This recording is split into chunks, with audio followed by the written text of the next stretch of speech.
If you've started noticing that your jawline looks softer, your cheeks seem to be dropping, and the skin around your mouth is beginning to hang slightly lower than it used to, there's something you need to know.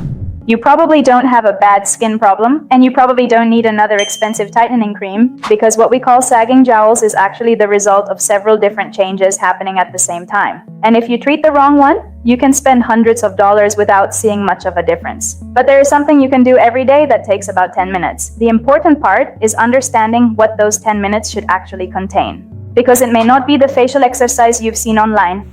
I'm Dr. Liseth Lopez, a physician with studies in dermatology, and today I'm going to break down exactly why jowls appear, what happens to your skin, fat, collagen, and facial structure as you age, and which treatments can genuinely improve the appearance of the lower face. I'll also give you a simple 10-minute routine you can use at home to protect the skin and maximize the results of evidence-based anti-aging treatments. And we're going to separate 3 things that are constantly mixed together online: what can improve the skin, what can improve the tissues underneath it, and what actually requires surgery. Because once you understand that difference, the entire anti-aging market starts to look very different. Let's start with the word jowls. When you look in the mirror and see that little fullness or sagging along the lower cheeks and jawline, it can feel like your face has suddenly lost its shape. But this doesn't happen overnight. Your face is supported by several layers.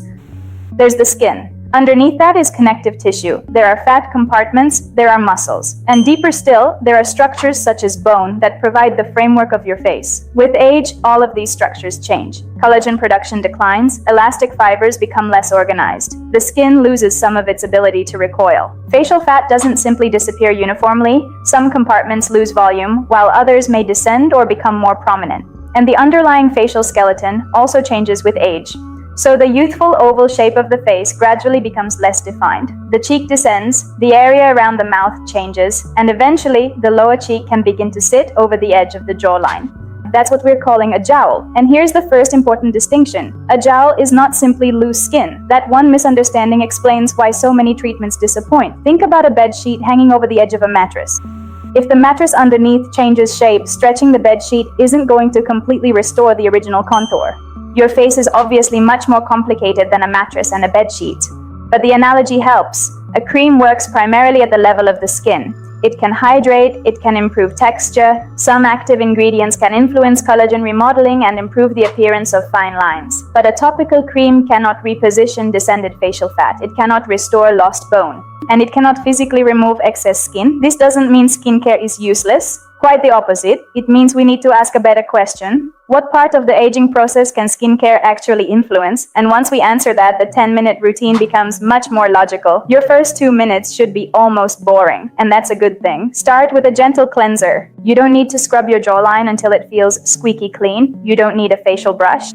And you certainly don't need to exfoliate aggressively because you think rough treatment will stimulate collagen. Your skin isn't a muscle. You can't train it by rubbing harder. In fact, excessive irritation can damage the skin barrier and leave mature skin drier, more sensitive, and more inflamed. After cleansing, pat the skin dry gently. And this is where the routine becomes more interesting. Because the next step isn't about making your face feel tighter for 5 minutes. It's about influencing the biology of aging skin over months. Retinoids. If I had to choose one topical category that deserves a place in an evidence-based anti-aging routine, retinoids would be very high on my list. Retinoids include ingredients such as retinol and prescription tretinoin. They can increase epidermal turnover and influence collagen remodeling. Clinical studies have shown that topical tretinoin can improve several features of photo-edged skin, including fine wrinkles, texture, and pigmentation. And that's important because jowls don't appear on completely healthy, untouched skin. Years of ultraviolet exposure contribute significantly to collagen degradation and loss of skin quality, so improving the quality of the skin surrounding the jawline matters. But here's the catch. Retinol cannot lift a jowl. If someone promises that a cream will literally reposition your jawline, be skeptical. The goal of retinoid therapy is different. We're trying to make the skin stronger, smoother, and more resilient. And that can make the overall lower face look better, even though the underlying anatomy hasn't been magically repositioned. If you're already using a retinoid and your skin tolerates it, you can apply a small amount over the face and extend it carefully toward the lower face and jawline. But the neck and jawline can be more sensitive than the central face. So if you're new to retinoids, start slowly. A few nights per week may be enough initially. Then increase frequency as tolerated. You don't need a thick layer. More product does not mean more collagen. It usually means more irritation. And if your skin becomes persistently red, burning, or severely peeling, that's not a badge of honor. It's a signal to reduce frequency and reassess. For mature skin, consistency is much more important than intensity. Think about brushing your teeth. One aggressive brushing session doesn't compensate for months of neglect. Skincare works similarly. The results come from repeated exposure over time. And this is exactly why the next 2 minutes matter. After your active ingredient comes your moisturizer. This may sound almost too simple, but mature skin often becomes drier and more vulnerable to barrier disruption. A moisturizer containing ingredients such as glycerin, hyaluronic acid, ceramides, or other barrier-supporting components can improve hydration and make the surface appear smoother. And there is another advantage. A well-supported skin barrier can make your anti-aging routine easier to tolerate. Imagine trying to exercise with an injured joint.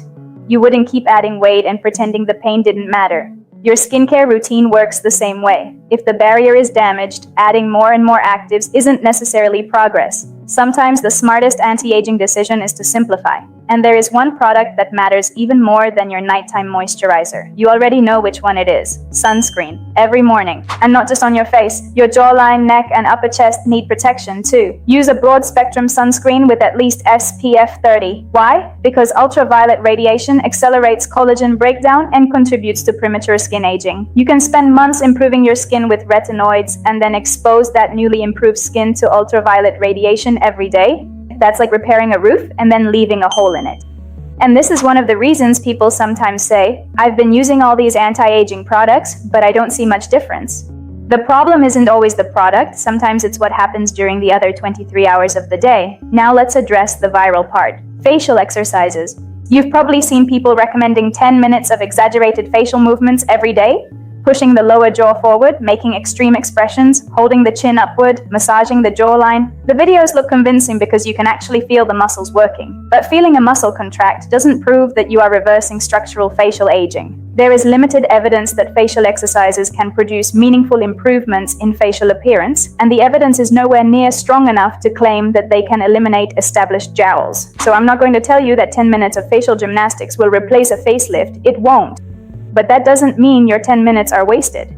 Use those 10 minutes to build a routine that targets what can actually be changed. And here's where we get to the part that can make a much bigger difference. If you have early laxity, skincare can be extremely useful. But what if you already have obvious sagging along the jaw? That's when we have to move deeper. There are non-surgical treatments designed to stimulate collagen remodeling or tighten selected tissues. Depending on your anatomy, options may include radiofrequency-based treatments, micro-focused ultrasound, lasers, or other energy-based devices. But here's the mistake I want you to avoid. Don't choose a treatment because it is trending. Choose it because it targets the structure causing your problem. For mild skin laxity, some energy-based treatments may provide gradual improvement. But if you have significant excess skin, a device cannot simply make that skin disappear. And this distinction becomes even more important when we talk about injectables.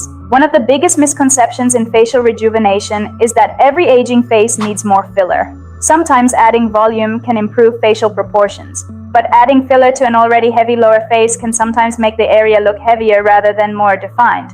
The treatment needs to match the anatomy. If the problem is loss of structural support, a carefully planned approach may be useful. If the problem is skin laxity, stimulating collagen may make more sense. If the problem is submental fullness, you need to address that. And if the problem is significant excess skin, the conversation changes completely. This is why an individualized assessment is so important. The question isn't, what is the best treatment for jowls? There isn't one. The better question is, what is creating my jowls? Let's make this practical. If you have mild laxity and good skin quality, a combination of daily sunscreen, a retinoid when appropriate, moisturizer, and possibly an office-based collagen-stimulating treatment may be reasonable. If you have more noticeable laxity, your dermatologist may discuss energy-based treatments. Radiofrequency can heat tissue and stimulate remodeling.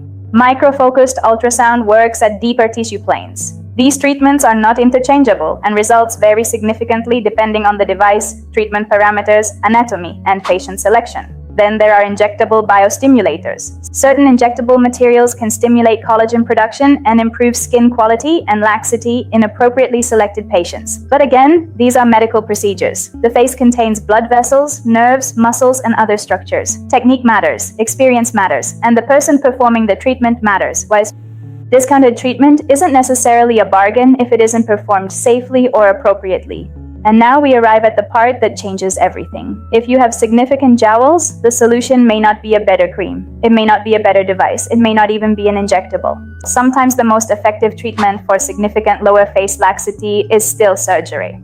A facelift works because it addresses the problem at a structural level. It can reposition deeper tissues and remove or redistribute excess skin. That doesn't mean everyone needs one. Most people don't, but we need to be honest about what each treatment can accomplish. A topical cream can improve skin quality. A collagen-stimulating procedure can improve selected degrees of laxity. A neuromodulator can affect certain muscle-related concerns. Fat-directed treatments can address selected areas of fullness, and surgery can address substantial structural laxity. They're different tools. And expecting one tool to do another tool's job is where disappointment begins. So let's put everything together. If you want a simple 10-minute routine, here's what I would focus on. Minute 1, gentle cleansing. Minutes 2 and 3, apply your retinoid if it's appropriate for your skin and you're already tolerating it. Minutes 4 and 5, apply a moisturizer. Don't pull the skin aggressively, don't stretch it, just apply the product gently. And during the day, make your sunscreen non-negotiable. Broad spectrum SPF 30 or higher. Face, jawline, neck, upper chest. Then, if you want to spend another few minutes massaging your moisturizer because you find it relaxing, go ahead. Just understand what the massage is doing. It can feel good. It can temporarily reduce puffiness in some situations, but it isn't physically lifting your facial tissues back into their original position, and that distinction protects you from a lot of misleading beauty advice. So can you improve sagging jowls after 50? Absolutely. But improvement doesn't necessarily mean making your face look like it did at 25.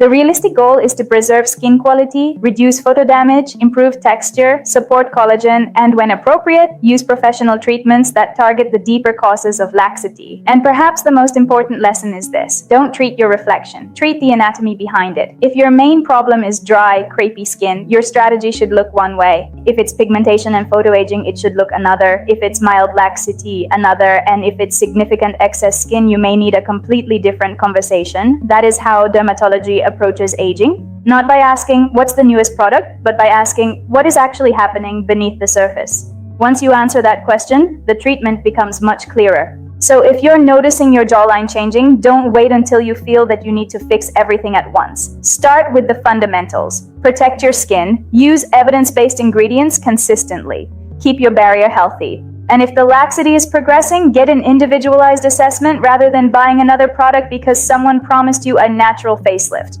Your face is not failing you, it's changing. And understanding why it's changing gives you much more power over what you can realistically improve. If you found this video helpful, tell me in the comments. What bothers you most right now? The jowls, the lines around your mouth, the loss of jawline definition, or the loose skin under your chin? Because those may look like one problem in the mirror, but medically they're not.